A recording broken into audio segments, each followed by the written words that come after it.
Welcome to Welling for your spiritual well-being and your ministry overflowing. Have you ever heard the announcement, this is a test? This is a test. This station is conducting a test of the emergency broadcasting system. This is only a test. Just like those announcements or tests, we face announcements of tests in our lives. Those announcements are messages which truly get our attention.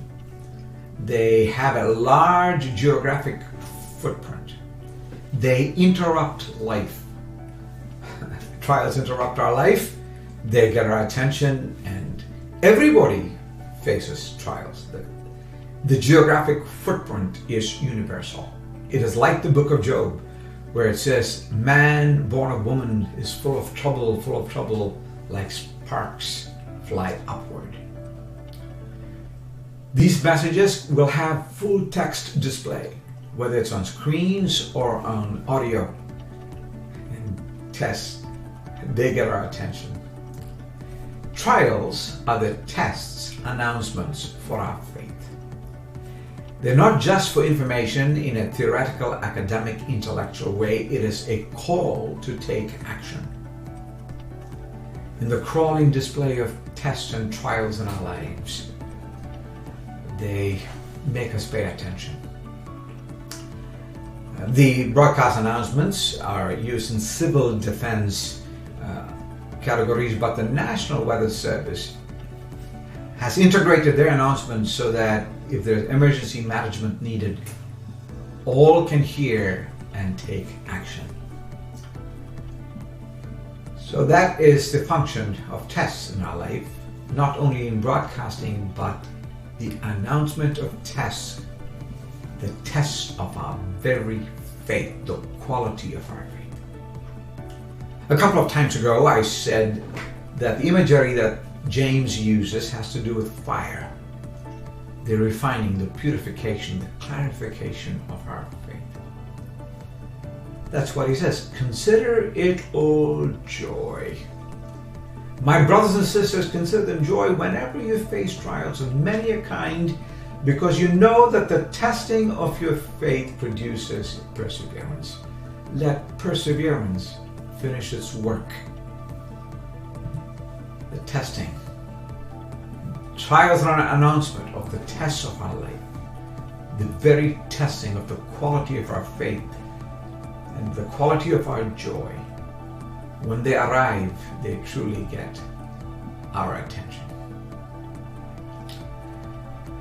We've talked about joy counter and joy counteractor. We'll talk in a moment in the next couple of episodes on how we can optimize trials and maximize the benefits of the trials. These are trials that we don't deserve.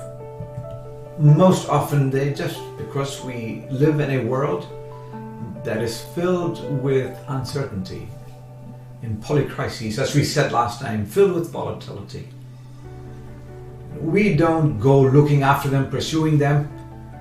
We don't avoid them because they cannot be avoided, evaded, or shunned.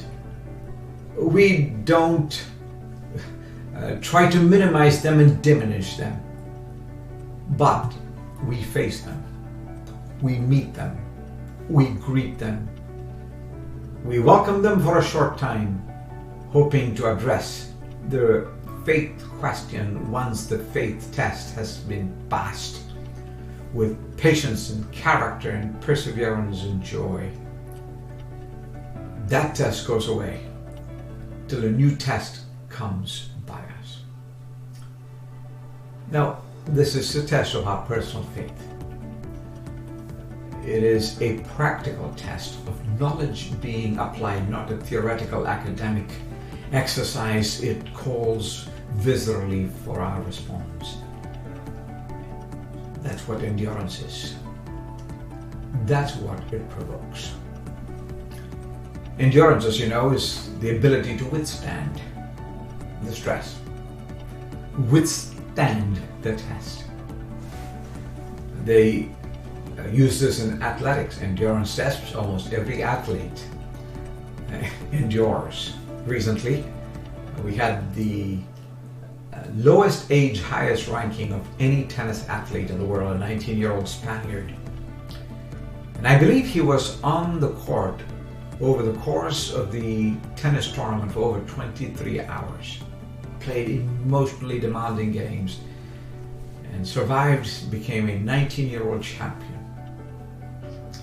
We find stress tests also used in technology when they do software testing to see if the software can withstand the demands of the user. But the most common way of understanding stress tests is in medicine and physiology, isn't it? Where they put us through tests, treadmill tests. Some of you have gone through those. And they test the quality of your heart. Is your heart able to bear the stress, the activity, the exercise? Is the blood flow all right? How does your heart work during the physical activity demanded? Is your heart pumping harder or is it getting weaker? They will test your heart to reveal problems with your heart. That's the same kind of test applied to your faith. Tests reveal the problem of your faith. How does your faith work? Can it handle the tests? Some time ago I gave a question to a seminary class and I said, you have 30 minutes for each question. And a student whimsically said, and sir, how many minutes do we have for each answer? Our tests are lifelong. We are allowed a whole life of tests. And we will face those tests with endurance, with confidence, with perseverance, to show that the quality of your faith allowed the quality of your endurance, of your assurance, of confidence till the very end. Tests, they test by announcement. And when you experience those tests, you meet them with endurance. It'll show the functional fitness, the functional capacity, the functional quality of your patience, of my perseverance till the end.